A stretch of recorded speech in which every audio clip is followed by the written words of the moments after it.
Hey, and welcome to a conversation with Mr. Mike B. Good Hey, old Mr. Mike B., formerly of the Midnight Citizen, currently of Mike's Bonfire, future of something else with either Midnight Citizen, Mike, or Bonfire. who knows? The branding is that for 15 years I did a podcast called the Midnight Citizen Show. And it was just a monologue show. Me talking a lot of times like in the studio, kind of late at night, but other times also just walking around um, Birmingham, Alabama, and wherever I happen to be with a recorder. It's really, really fun for many years, but I stopped doing it last year so that I could focus on getting a new job. Yeah. And the last about a few years ago or so, I went on to Substack to host the podcast and perhaps do other things on there. So that's Mike's Bonfire. That's the whole idea of that, is that it's not the Midnight Citizen by itself.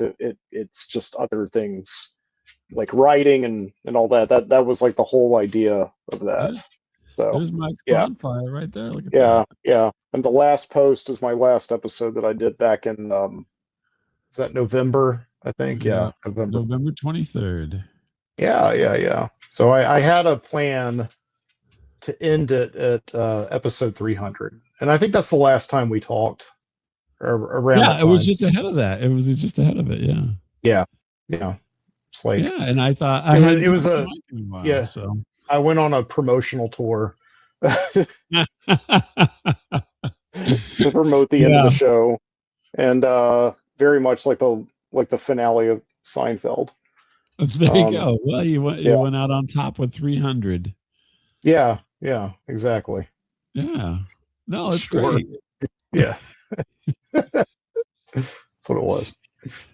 So you've basically been a free man for like almost 6 months now. Well, it makes it sound like I got a divorce or uh, Well, you're free from the grind of producing some content, I guess. I don't know. no, it's not real. I mean, I did. It's like the math doesn't work out. I did 15 years and 300 episodes, which means that is basically like a hobby that you like learning the guitar, where you sort of get out the instrument, you play a lot for a short period of time, and then you put it away, and then like years later come back to it, and 15 years go by, and you can still like only play the opening bars of Stairway to Heaven.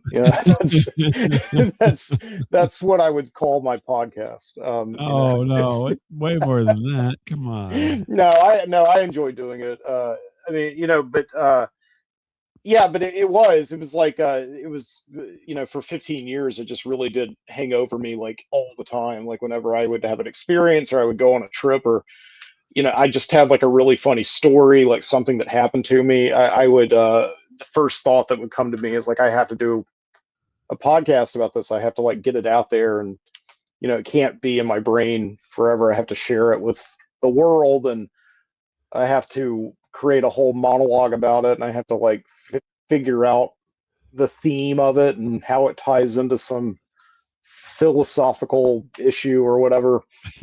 And it was that was awful. Like, I mean, it was, I mean, that's what you do, is like, just I don't know, like uh, I don't know, for lack of a better word, creative entity.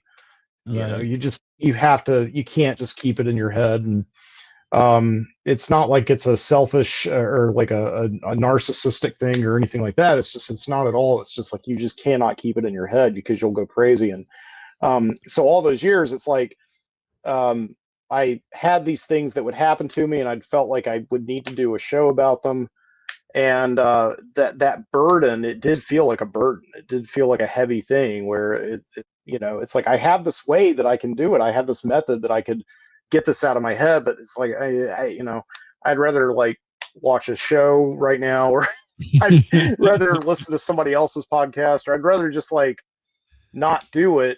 And so it was it does feel nice, like when I just ended the show, that I didn't do as they say. I don't know if they still say this or not, but they used to have this phase, pod fade.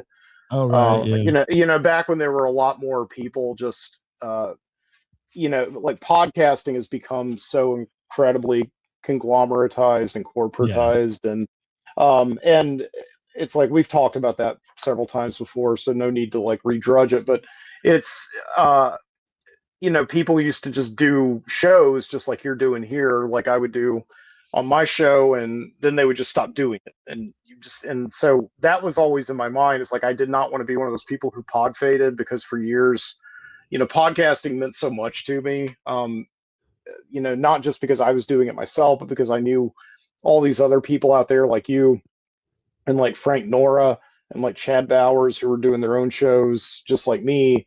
And so it did feel like, I don't want to sound hokey, but it did feel like a community that I had accidentally fallen into. And so it just felt too special just to stop doing. And so that's the thing. It's like I decided last year I don't want to do this anymore, but I'm like, I was at episode like 280 or something, and I was like, I'm just going to do one show a week until I finish this thing at 300. Just like let's do it There there. you Let's go. just kind of go out with a bang and all that. And so and so that's essentially what I did. I think the last couple of episodes really I did almost like a British television show where I did, or like the last season of Game of Thrones, where it's like, I would just, or something, I don't know, go a while, like release one and then go for a long while and then drop another one and all that. But I don't know. But it ended, and now that it's over, I have not felt the need, the desire to go back and do another show. I just haven't. What I have been doing, and is when I feel like it, I will record an episode and I'll just put it onto my Midnight Citizen feed. And it's not called like the Midnight Citizen. It's like just, talking, usually like, you know, I think my last episode was like, I don't know. I think it was like Christmas. I think on Christmas night or whatever, I had watched, Eyes Wide Shut, because like Uh, it's a Christmas it's a Christmas movie directed by Stanley Kubrick, which I think is hilarious. And it's a I think, Christmas movie. yeah. So and I watched Eyes Wide Shut, and I just like sat outside on Christmas night and was just talking about that movie. And uh I also did a show where it's like I went and saw The French Connection at a theater here in Birmingham. They were showing it, Really? and I saw The French Connection. And after that movie was over, I got out, and I was downtown and just kind of walking around the streets at night in November, just talking about the movie. And I went and to a bar and had a drink, and it ended up being like a very film noir, almost kind of night, kind of like the set that you're sitting on right now.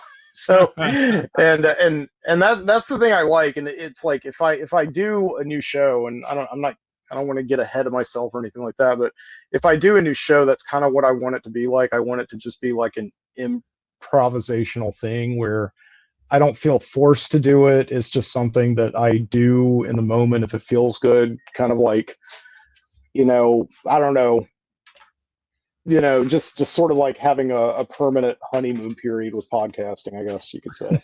So, you know, There you go. yeah, yeah, yeah. That's I the don't way want to to. talk about it.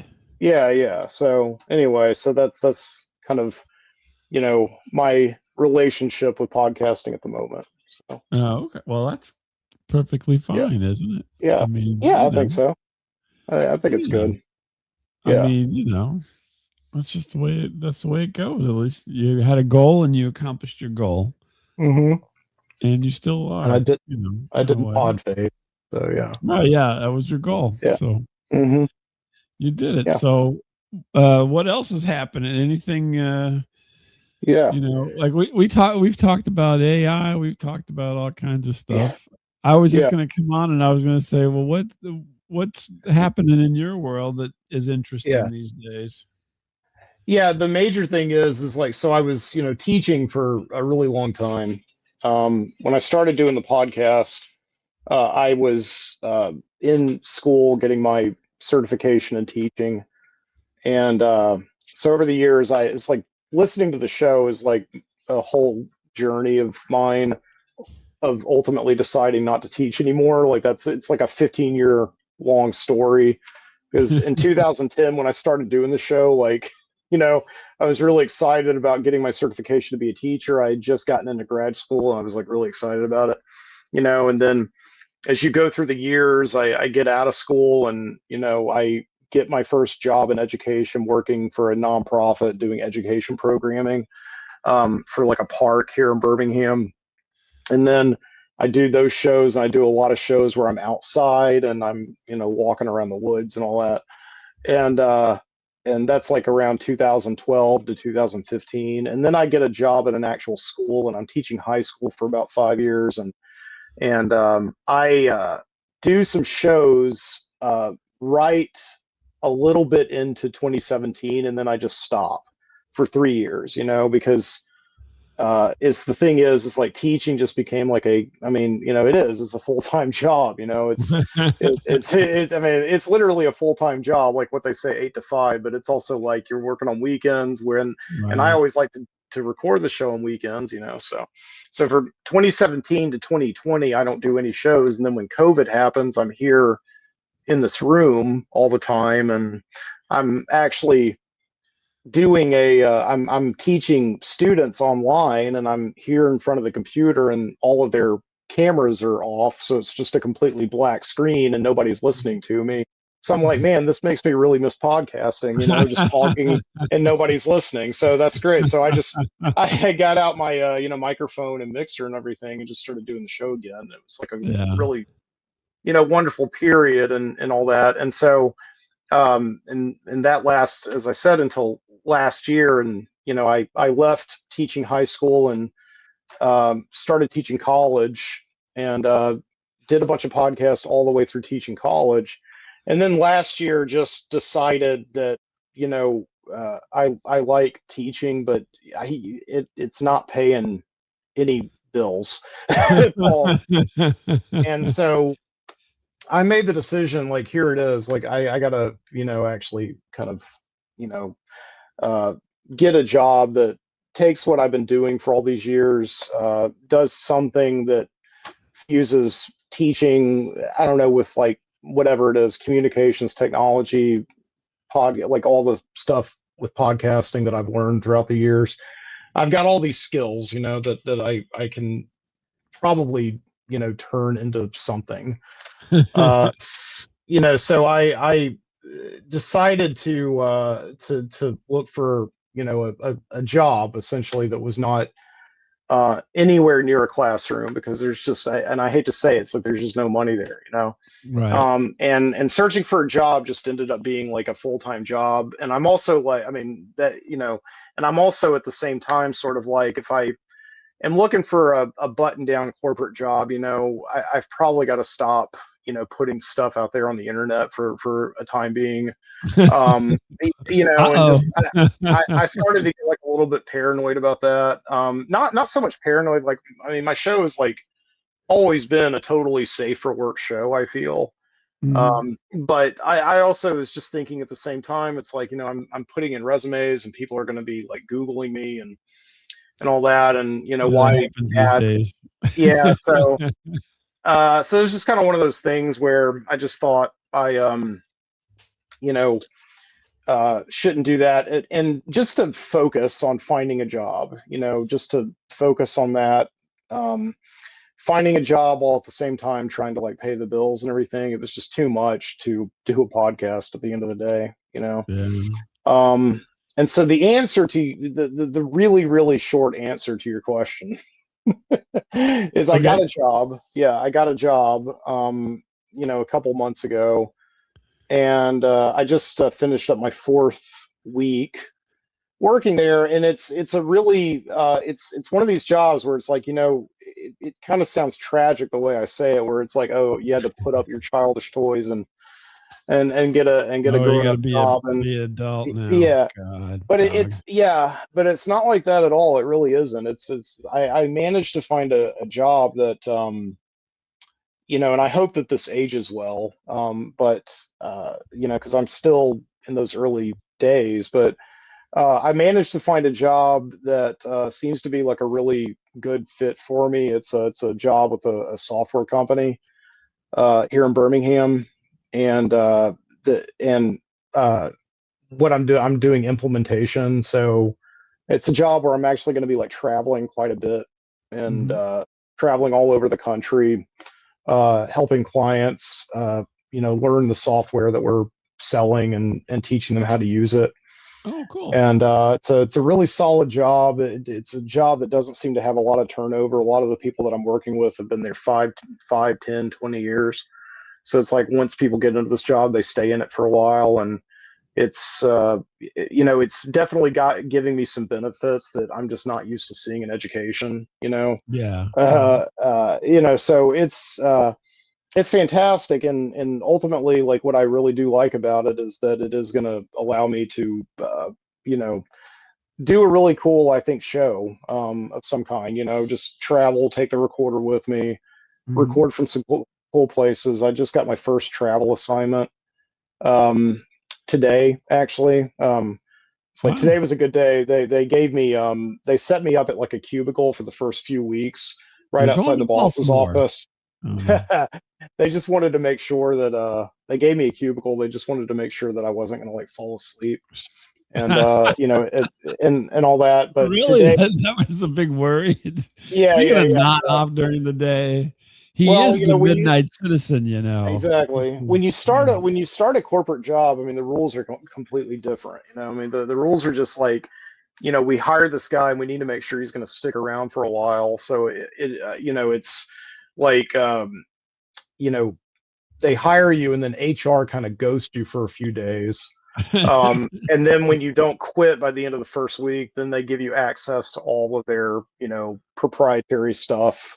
And they Wow. send you an email about signing up for health insurance and all that. And then slowly but surely you begin to materialize at the company. And, you get like a name badge with your face on it. You get you get like they give you a corporate credit card eventually. Mhm. They start to like, once you kind of like earn a little bit of trust, like today was a big day because they gave me my first travel assignment. So they're essentially saying, it's like, look, you've proven so far that we believe we can pay to send you on a trip to learn from another trainer, Mhm. um, without having to, you know, without being sure that we're going to waste this money on you because you're going to quit when you come back. We're pretty sure you're going to Right. stay around. Oh And they my gave me an goodness. office. They say you've proven that you can come into work and work eight You'll hour show days up, consistently and so not you're fall gonna, asleep. yeah. So it's this weird thing where it's like you're in a job ostensibly for the long haul. They want to make sure that you can scale. So just Right, like anything yeah. else. So so it's a slow burn into it, but it's really good, and I really I, I like the people that I'm working with. They're all like really cool. It's like every job I've had for years. I've always worked with people who are much younger than me, which is interesting. I mean, Mhm. obviously people like who are older than me also, but like much older, or people who are much younger. It's like I'm at this weird age, and meanwhile, all my friends are kind of older than me, and so everybody that I'm working with, they're like actually older than me or the same age, which Ooh. is interesting. And I'm not used to being at work and hearing people talk about their favorite bands. And when they say their favorite bands, they are talking about things like Red Hot Chili Peppers and and just all these bands that I grew up with, Mhm. listening to, like that are of my elder millennial or Gen X generation, whatever you want to call it. So it feels pretty cool. I mean, it's like I like that. That's kind of cool. But Can you know, I ask, are you going to yeah. have you're gonna be doing interstate travel, or are you gonna do, Mm-hmm. more regional travel? I have had to travel in my profession for many Yeah. years. Uh-huh. And early on when I was younger, I traveled way more than I do now, thank goodness. And so, yeah, I was going to talk to you about that because and I don't want to, it's going to sound cautionary in a little ways, but it's Hmm. not necessarily bad, right? So the Hmm. deal is though, is traveling is very tough on you uh physically sometimes, because it's not the same as commuting, right? And so you have to you prepare yourself, I guess is what I'm trying to get at here. It's Hmm. fun because you get to go places that you don't wouldn't normally get to go, and if you're lucky, you get to see things that you wouldn't normally get to see. But then there's the aspect of it to where, okay, I have to get up super early one day to catch a flight. I have to get back really late one time, and then try to get home, and then it becomes one of these things to where, and then you know even though you got back late the next day, oh, I got to go back in for the meeting. I know. and Yeah. so and so it can be a bit of a grind. And Right. so I just wanted to make mention of that, because I think sometimes people don't prepare for how Hmm. mentally and physically draining. Just You don't even do anything, you just go and sit, and then you go and sit Yeah. someplace else. But Right. that nature of travel is, especially nowadays with all of the security and everything, is just draining. And so Hmm. anything you can do is you're doing this to make your life easier. So I know it's, some people are, we get into the politics of it and whatnot, but get your pre-board, right? Get your Hmm.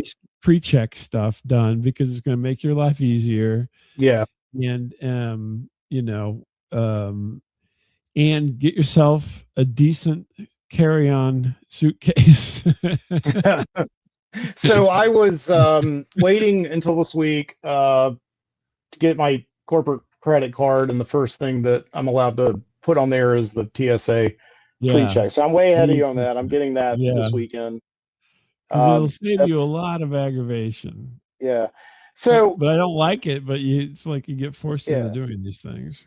yeah. So here's what I'll say to everything you just said. I totally get what you're saying, and anybody I've talked to who has had to travel for a living has told me the same thing. It is very taxing. My first job out of college, 20 years ago, was traveling. I had to travel a lot for that job, and I had to Oh, drive too.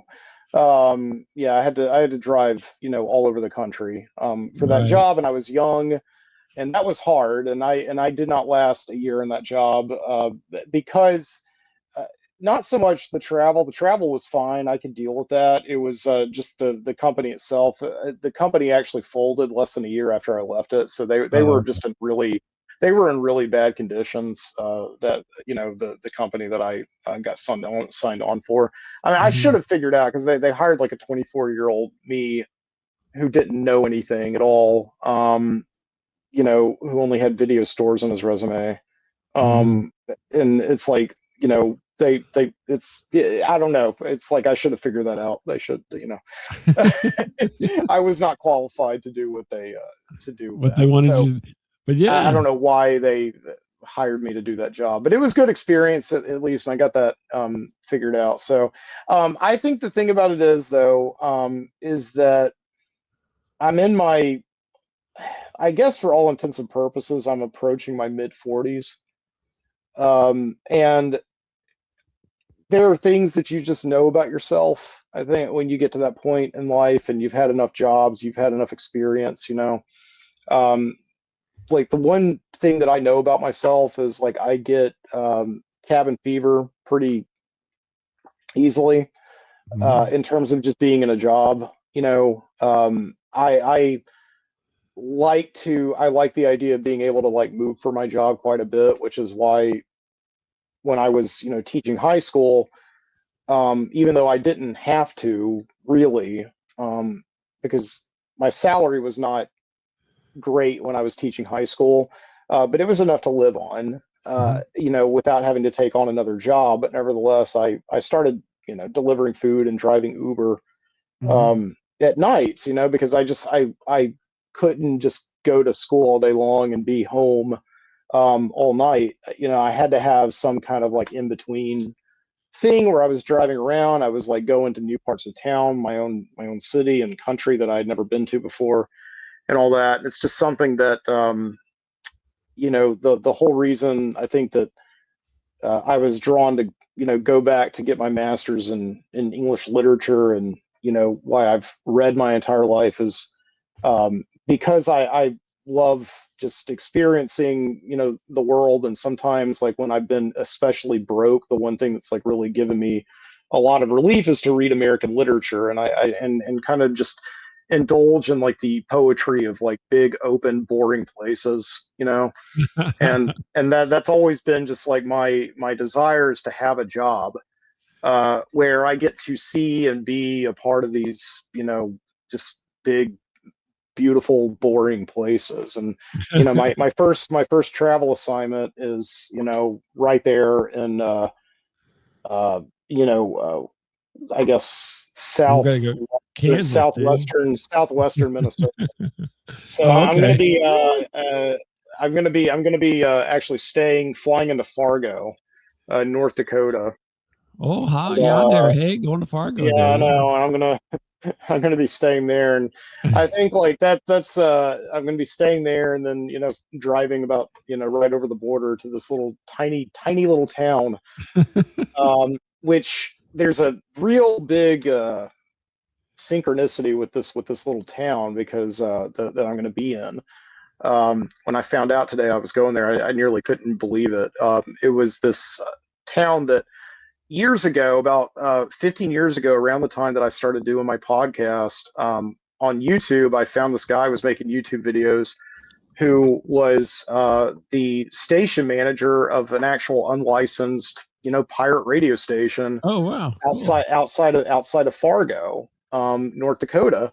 And he was making all these videos of he had set up a radio station there in his basement, and he had a little dipole antenna on top of its roof, Hmm. and he was broadcasting the signal there.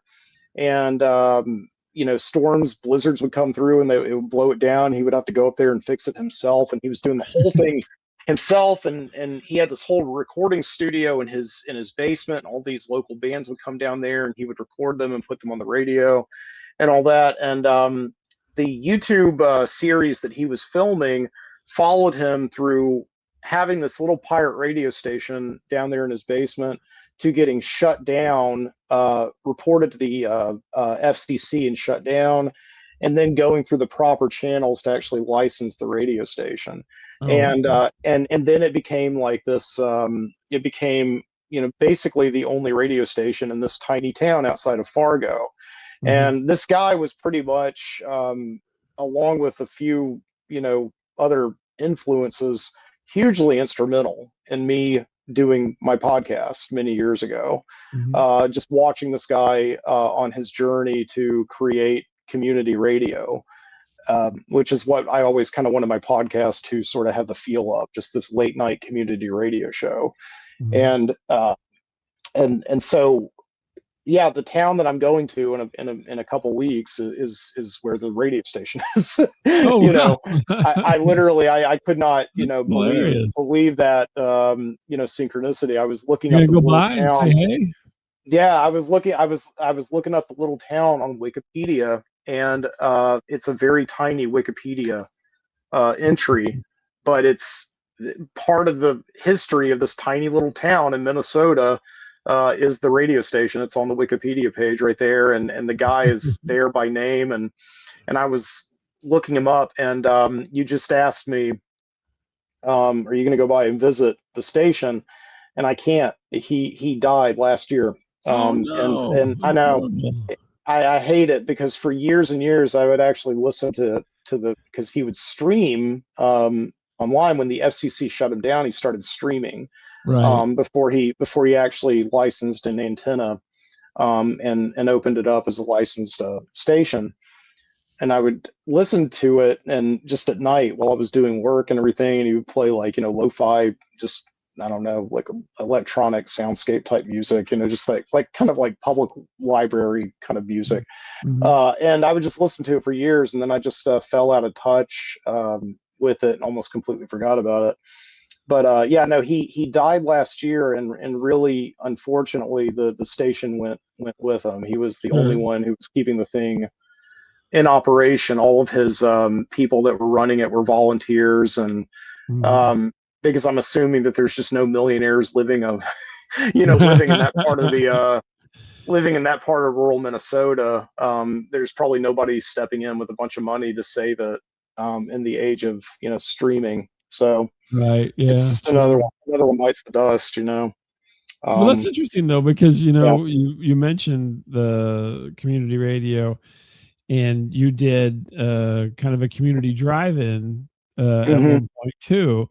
And so, what do Hmm. you think it is that is the for you at least? What is the reasoning? Why do you think you gravitate towards these kind of Yeah. things? Because, and I'm just saying this because it's factual, but radio and drive-ins are not a thing of they were dying in your time. They're not the thing Yeah. that were popular in your time.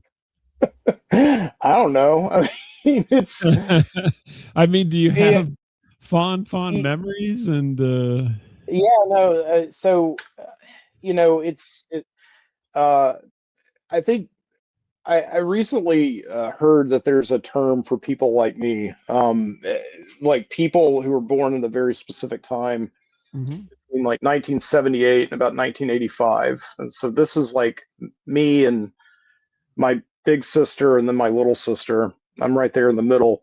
So I was Mhm. born in 1982, and I think I'd heard this term before, but it just kind of hit home with me recently, and it's called zennials. We're called Oh, zennials. right. Yeah, I've heard this Uh, one. Yeah. yeah, yeah. Like I've heard elder millennial also. And I think I was really thinking about this the other night. That I think part of the distinction of being a zennial or whatever, or an elder Mhm. millennial, is having this like inescapable feeling that like everything great happened before you were born. And like with That's Gen funny. X, and I know that's like a very typical thing that anybody can say, but I think Right. with like Yeah. Gen X, like I think people like you guys, because you're Gen X, and Right. I'm Gen X. um, I'm basically yeah, Frank and I are very, very similar. yeah. Y'all have this like wonderful, you know, I don't know, ownership over a lot of a lot of like the last great gasp of everything. Right. Well, yeah, uh, of all of the analog, that's for sure. Yeah. yeah, I mean the analog and just this explosion in the 1980s, especially of Oh, yeah. independent production, uh, Mhm. where just suddenly like everything began to become a lot more democratized, in terms of like what you can make and what you can sell. And Mhm. so the thing about it is like by the time I was coming around and watching MTV, everything was sponsored, by, I mean, it's always been sponsored, but like they weren't trying to hide it, Right. and you just have this feeling that like by the time I kind of came around, it's like, yeah, I remember video stores. Of course I remember video stores all the time, right? But I only Mhm. walked into maybe one or two mom and pop video stores in my life in the late 80s, and I barely remember that. Everything, my memory of video stores was the exact reason why I'm glad video stores are gone now, because they were for mostly like just not a very pleasant experience. It's like you'd Mhm. go in there and you could only stand to be in the video store for like 15 minutes before the blockbuster loop tape of all the latest, movies that were, coming out of like just the box office. They were just, it would just drive you crazy to just be in those video stores for longer than Yeah. 15. So I don't have like this great nostalgia for like Blockbuster, even though I did work there, Oh, you worked at that may, Blockbuster? God yeah, that may be damn. one of the reasons. Yeah.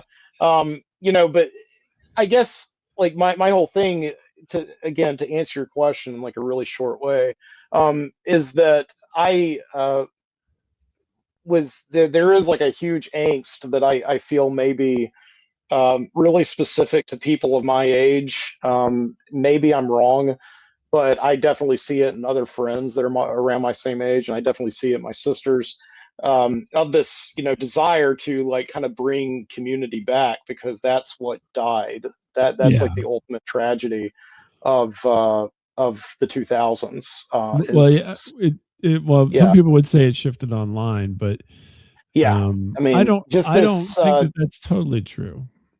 Okay, I okay, would say it's not totally yeah. true because Yeah, I mean, it's I don't different think it's because totally you true either, but I think yeah. it's overwhelmingly. I definitely think that like we now live in a world where it's like we totally have community, but every time we do, it almost feels like it's novel. Like we have to Mhm. acknowledge that it's community. Well, and you can be part of a community that you never interact with, Yeah, yeah, which in or, in Meat World or whatever you want to call it, Real World, you get forced to interact because you're standing there and people can see you and they can yeah, talk to you, and so then you have to react, and online you can just lurk yeah. and you don't have to interact, and so Hmm. you may say it's a community, but if you're not participating, then it's not really a community. So Yeah, it's something else. It's a whole other beast. right. So Yeah. yeah, and I mean that's where, at least in my view, that's where. But it's safer too in a weird way because you don't have to, right? So you can just watch it all happen. It's almost like television in the Hmm. sense where you can just watch it go by and then you don't have to do anything to it. It just happens. Yeah, Um, I think that I think though with the internet though you can only do that for so long. Like you will eventually feel compelled to interact with that community for better or you worse. think? Oh, I Yeah, don't think so. I don't yeah. I think mean, so. I don't think I don't know if I think I I don't I'm in conversations like these. I hazard. I don't want to like get too literal about what you're saying, but like I think it's like I am very much a non-participant on the internet these days. Not Mhm. just not, but podcasting for years and years was my way of compromising with the internet, because and what had become of it because of Facebook, mostly at the time, is that I just and Twitter also is like I think that if you kind of create this like space online where people can only come on and react to what other people have said, or like write everything down in like 141 characters or less or whatever, you're going Right. to create like an incredibly hollow experience. Hmm. And so podcasting was my way of like essentially posting on the internet, but you know being like posting on social media, but giving people the opportunity to actually understand all the context. Hmm. Like actually giving them an opportunity to understand my tone when I say things, and not just like try to infer what my tone is from reading what I wrote Hmm. on Facebook or whatever. I was incredibly frustrated on, just in the fact that that's what interacting online had become. And so eventually I felt compelled to become a part of the community by podcasting, by actually sort of doing that. It was one of those things where, for me anyway, it's like I could only stand back as like kind of a non-participant for so long before I have to sort of throw my hat into the ring. But it has to be on my terms. So That's interesting. I never yeah, would have thought yeah, of like that, to be honest with yeah, you. I yeah. think of this as something a little bit different. Hmm. But Yeah, yeah, no, I can see where you're coming from on that. But yeah, it is interesting. And then the other aspect of things that we were touching upon there, like the drive-in movie was kind of its own experience. yeah. Did you guys go to the drive-in movie when you were kids with your parents or anything? Or No. I mean, I honestly, really? like, there were drive-ins, because I lived for the first 10 years of my life in the country in Alabama, so there were definitely drive-ins. We just never went. And Yeah. I don't know why that was. I maybe it was because my parents had grown up at the drive-in, and they knew what happened at those drive-ins, and you know, they didn't want me to be any part of it. That wasn't like a family environment for them. But you also have to, I think, remember though, it's like when I was a kid, if the drive-ins were still around, I mean, there were far fewer of them in the 1980s, even in rural Alabama, than there were in the 70s. You know, they had essentially become, like dirty movie shows, at Oh, that point, really? Down there were dirty movie shows, really?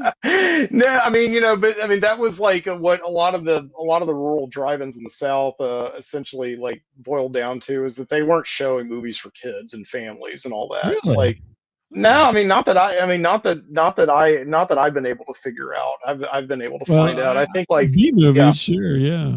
yeah. I think like uh I think uh in recent years, with the uh, kind of soft drive-in revival, like especially during COVID, there was a huge spike in drive-in Right. membership, attendance. Yeah. Drive-in movies had become for a very long time, like family, like you would go there and they would show Pixar movies, and Right. only PG or G-rated movies and things like that. And within the last years, since COVID, if your town has a drive-in, it is possible to go there and see like all the movies that are playing at the multiplex, regardless of what they're rated or whatever. Right. Um, but no, I mean, just growing up, I never went to the drive-in, and I think like the whole reason I won't say that I had like any kind of nostalgia for it, because nostalgia implies something that you're missing something that you don't have anymore, and I never had drive-ins. Right. Um, I That's I had it simply because it was like this sort of just a American iconography that was built into my wow. head again through Okay. reading literature, but also just growing up and watching like Joe Bob Briggs host Monster Monster Vision. Vision, on Mhm. TNT, and it was really Joe Bob Briggs that kind of was he was a drive-in movie critic. He was the only film critic writing for a major publications, and then ultimately hosting his own shows on cable, that Mhm. was really keeping the drive-in like kind of culture alive, sort of like really selling it through his character that he created. Right. Uh, you know, like the if you don't know, if your audience doesn't know, John Bloom, who was this writer. He was a journalist for the Dallas Times Herald, and created a character named Joe Bob Briggs, who was like this just shit kicking, trailer park redneck,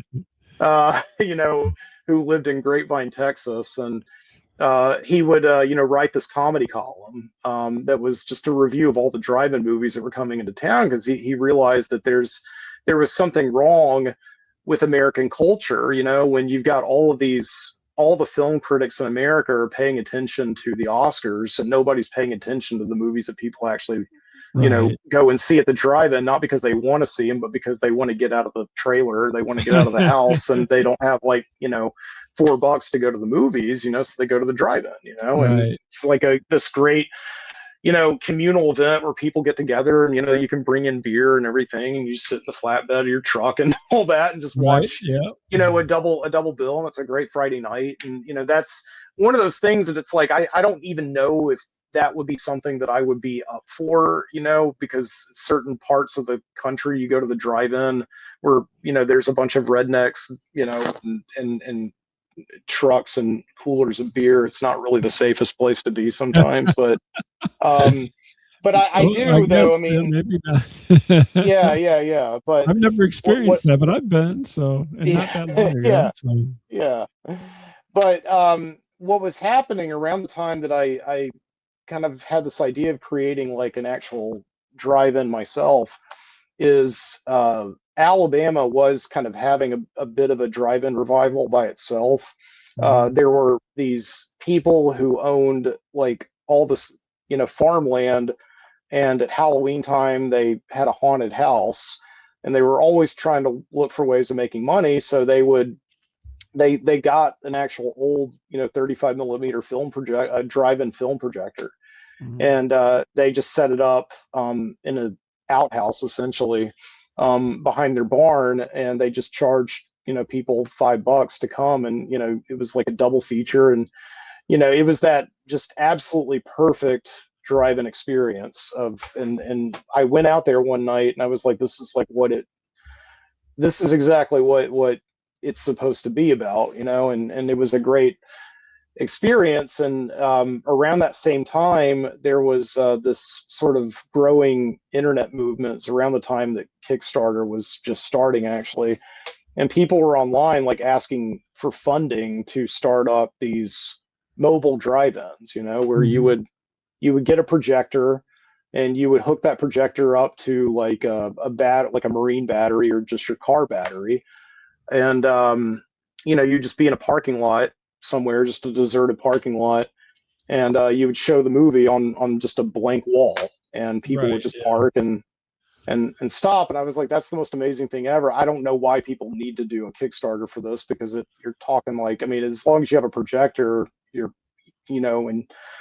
and it's $80 for the battery. So, Right. just Right. whatever. I mean, and so it was like the most low tech thing ever. Yeah. So I delivered newspapers to earn money to get the projector, because I didn't have a projector. And then and other than that, I saw a parking lot. I called up the management company, and they made me pay like something like $200 or whatever to insure the parking lot for like a weekend. Uh, Right. and I gave them the check, and they paid the insurance company. They probably, like, just pocketed, but Right. They already had insurance. yeah, I'm pretty sure they were mobbed up. But Yeah. but whatever. It's like, it's $200. Sure, here it is. And yeah, we just showed a couple of movies, and it was a lot of fun. It was not. Um, I I learned that it's not always necessarily very safe to set up a projector in a parking lot in the middle of a you know violent southern city like Birmingham. That's not. We got by okay without any incidents, but there were a couple times where, like, you get a bunch of you know people together in a parking lot, and there's bound to be, what can I say? There's bound to be, like, people who are going to find you, who are going to ask you, beg you for money, and these Oh beggars and yeah. all that stuff. So Sure. yeah, we were kind of nervous, and but for the most part, we were just watching the movie. It was like, okay. It was like we showed. I think that weekend we showed like The Sadist, which was that movie about Charles Starkweather, Mhm. the teenage juvenile delinquent who shot his girlfriend's dad, and then they took off across the country and all that.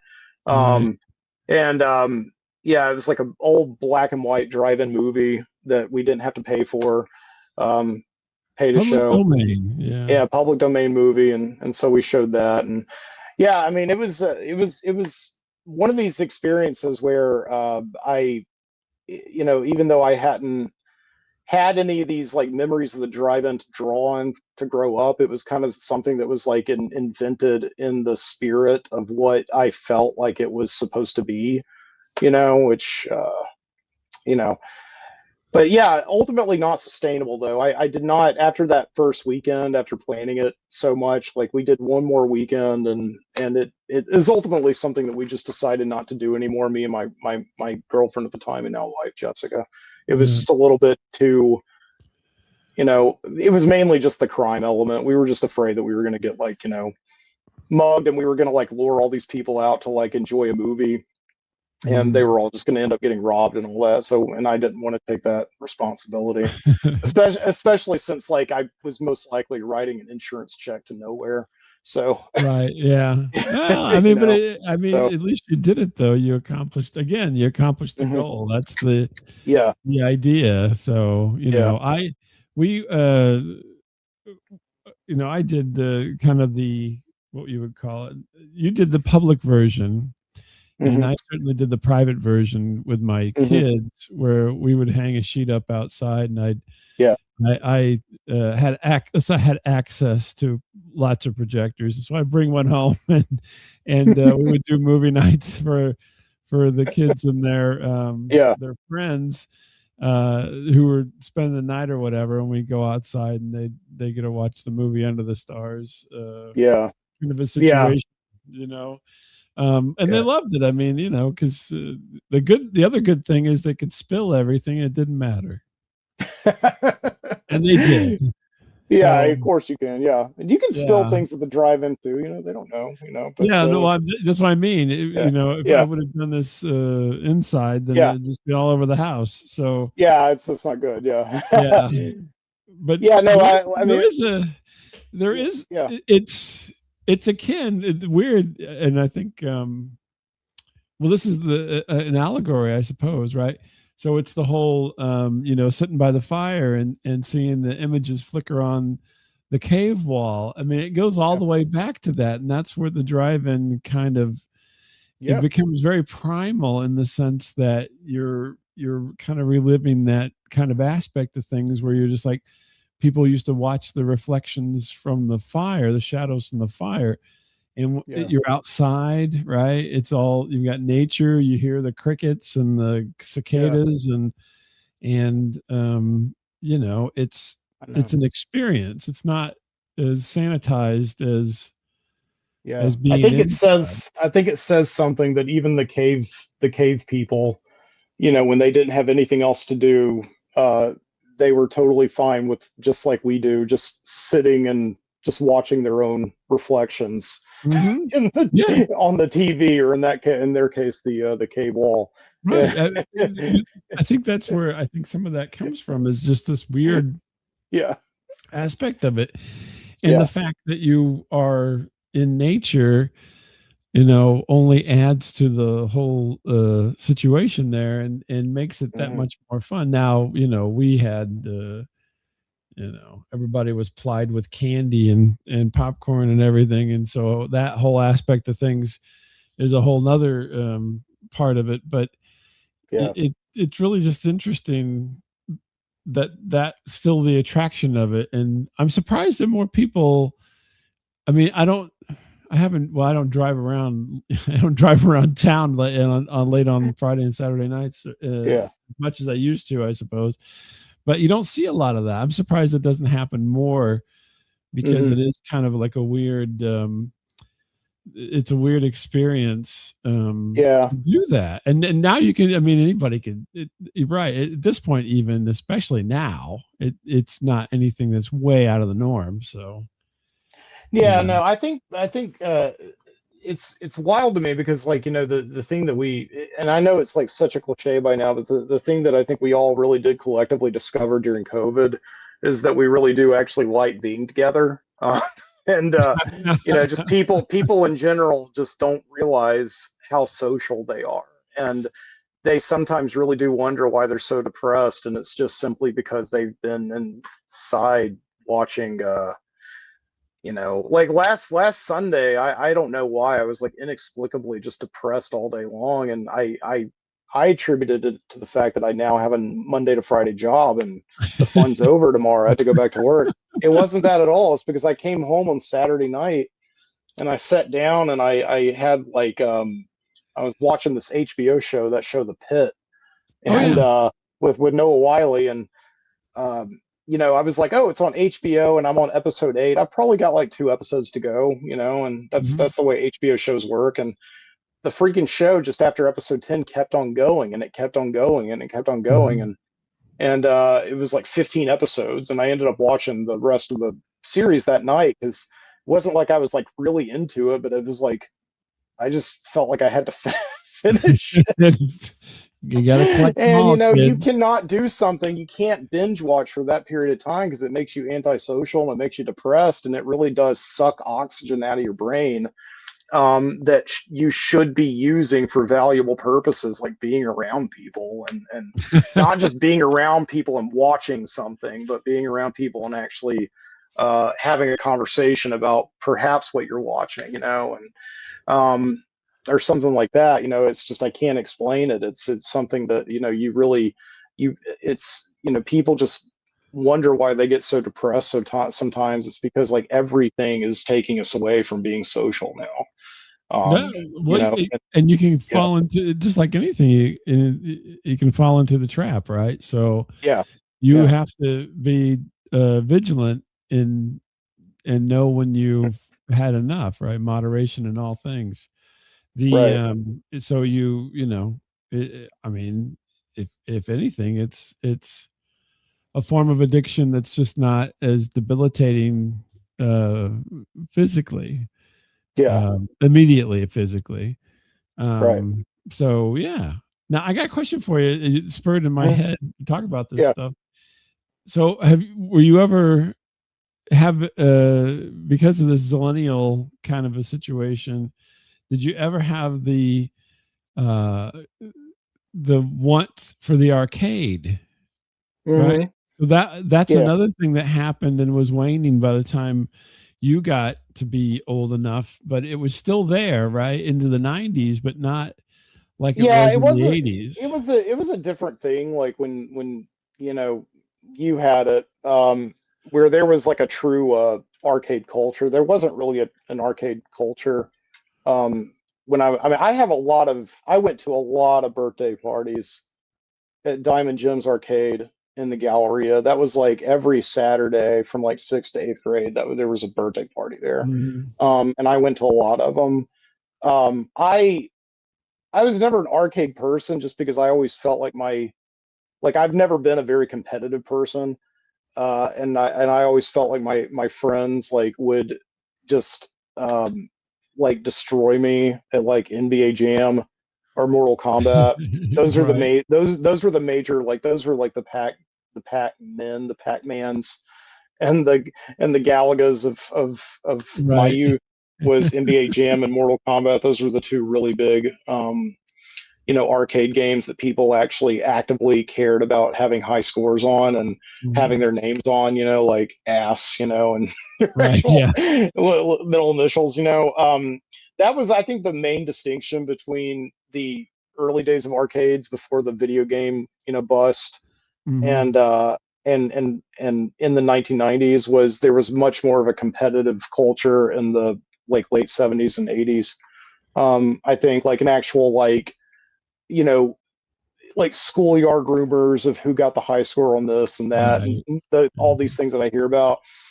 It was like when I feel like it was like when Mortal Kombat got ported to Sega, Mhm. and you no longer had to go to the arcade to play Mortal Kombat. That was the end of it. I Right, mean, that yeah. and that happened very, very quickly. Very It quickly, was yeah. like, yeah, I mean, uh it was like you went to the arcade, and then like in the middle of like when I was, I think, maybe in the 7th grade or whatever, that's when we got Mortal Kombat. And then that was just pretty much it. It's like, you kind of stopped having the need to go. It was, man, that was such a watershed. When you just Sega, Nintendo, and that was like such a predictor of things to come, about how Mhm. like you no longer had to leave your house to do something that you wanted to do. Oh, true, yeah. I mean, that Yeah, would be the yeah, precursor to all this with the internet. You're right. That is yeah, because I mean, yeah, that was, I got a Nintendo, um, mhm, that I purchased. I was yeah, working and purchased, not like a Christmas present or anything. yeah, And, when was it? Anyway, but mhm, yeah, that was one of those things where you just sit there and play hours and hours of Mario Brothers and yeah, Zelda and yeah, stuff. Yeah, yeah, interesting. But yeah. well, No, my you can't sister, let everybody get together, then they get ideas. So, yeah, my little sister was literally just talking the other day about because me and her, we are old enough to remember getting our first Nintendo Entertainment System, the actual NES, mhm. in 1988. My older sister got it. My dad brought it home for her 10th birthday. So she got it, and we have very vivid memories of sitting down and playing Nintendo. But it was still like for years, it was still like there was nothing like going to the arcade. Like we loved going to the arcade and just being around people and getting tickets, and all that. And it was so much fun for years. But then, like I said, like in the seventh grade or whatever, when Mortal Kombat 2 came out, like your friends, you were now going over to like your friend's house, to play it rather than going to the mall, and all that. So I'll never like forget the day. Like I had when I was 10 years old, we moved to the house where my parents are still living in now. And it was a small neighborhood, and there was one other kid on that neighborhood with who was my age.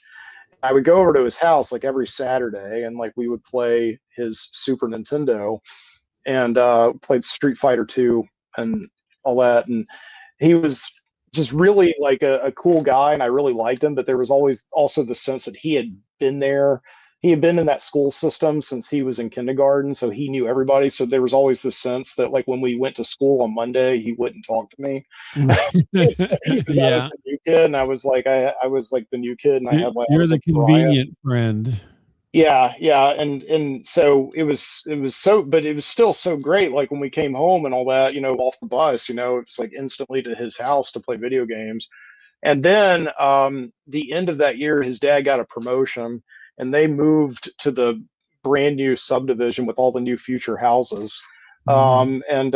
and all the other kids at school, whose dads had nice cushy jobs and everything, they all lived there too. So it was like now suddenly like I was like persona non grata with them.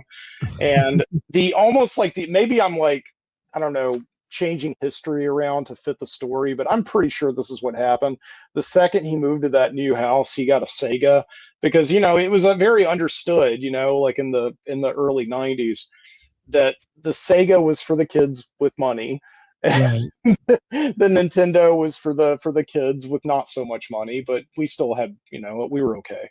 Right, yeah. But yeah, yeah, but he Bye-bye. got the Sega, and the Nintendo was undoubtedly the better system, but the Sega though, there was this like, there was this belief among the kids who had the Sega. They were absolutely cultish fanatics because of the graphics, because of the so-called blast processing, which Right. was just a marketing term. It didn't really mean anything, but Right. it was blast processing.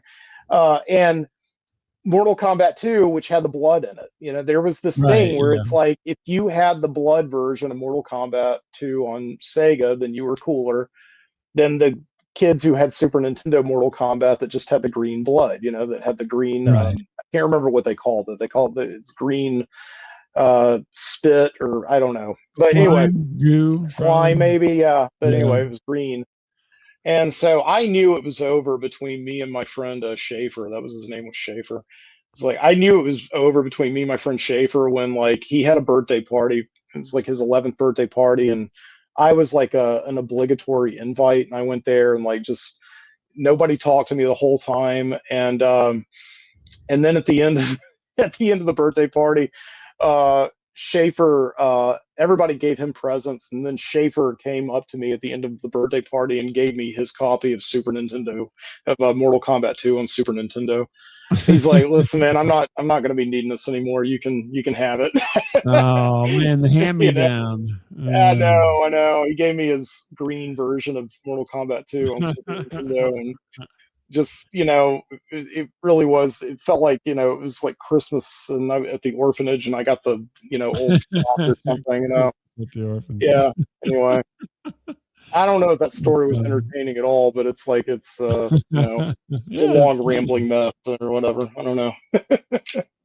So Well, yeah, but it's been about an hour, Mike, yeah. so, that's usually when we wrap up here. Hmm. Did you wanna talk about anything coming up, or just, we've already hit all the high points for that? I don't know. I could promo future projects, but it's honestly like I don't know if I have been entertaining enough to plug any future projects if you're going to know soon. So No, what do I'll you just mean? It doesn't matter.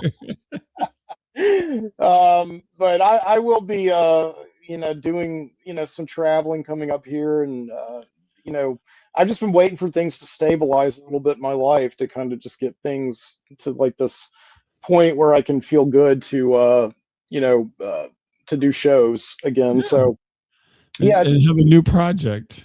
yeah, exactly. And yeah, when I start doing that again, I'll let you know, and I can come back on, and we can Yeah, actually we'll talk you know, again. No, talk about I everything try to else but catch up that. with you every once in a while. I mean, Yeah, yeah, yeah. we've only known of each other for I don't know, got a Hmm. decade and a half or something. Yeah. Never in person, but yeah, I mean, it's Not yet. eventually. It's Yeah, on my list to get. So it's on yeah, my list to get to Alabama. It's one of the states that I have yeah, not been to. So yeah, one of the few. I was just talking about this today with some other friends. yeah.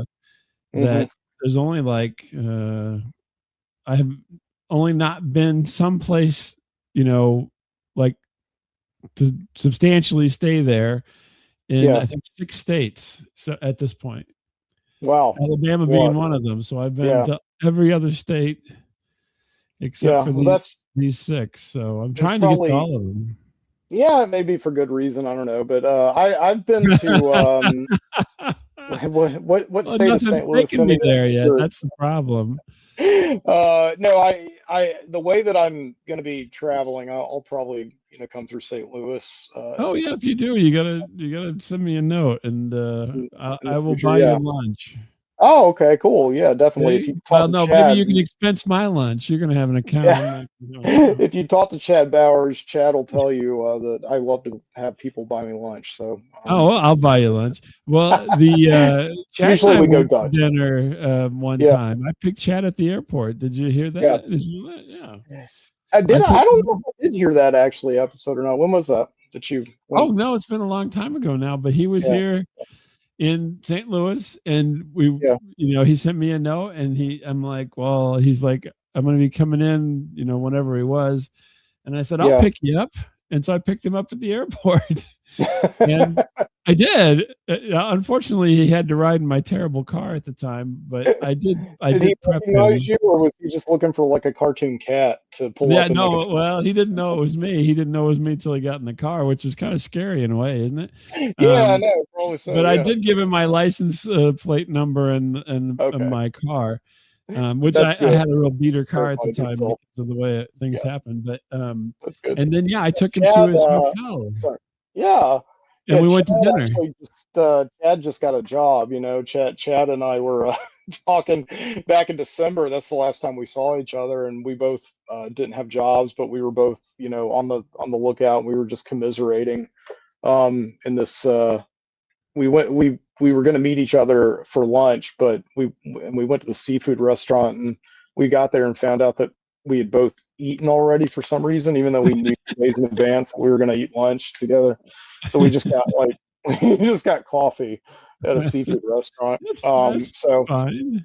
and just commiserated over not having jobs and all that, and That's so funny. recently I got one around the same time he got one. So Oh, that good.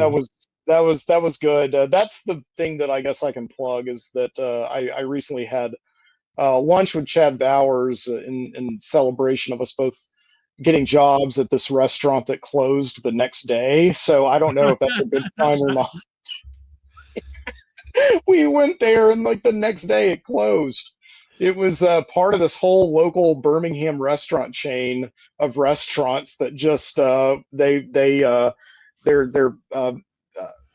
manager was like being sued from every which way by all these different meat vendors, and they just within Oh a no. week within a week that restaurant that we ate at shut down, and all of his other restaurants shut down too. Oh my And goodness. so that is now a time capsule. That was just 2 weeks ago. So Yeah. go and listen to that. It's called the Birmingham Restaurant Review, where me and Chad sit in a now defunct in a restaurant in Chelsea, Alabama. So There you go. And that's on yeah, Unsug. That's on Unsug there. hmm So it you can go is. check Yep. that out. And but Yeah. no, I mean it'll be yeah. So and then maybe sometime I'll try to get down and and you and Chad and I can go review another closing restaurant. That would be Oh man, yeah, fantastic. yeah. We should have a guest. We should have a guest. So,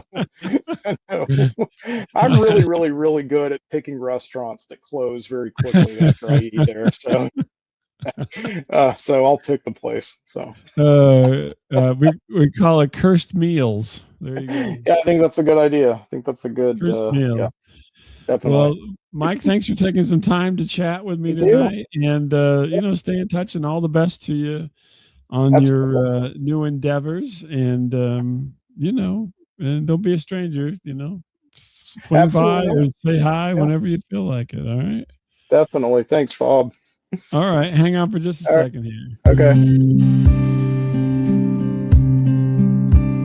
There's that music earlier.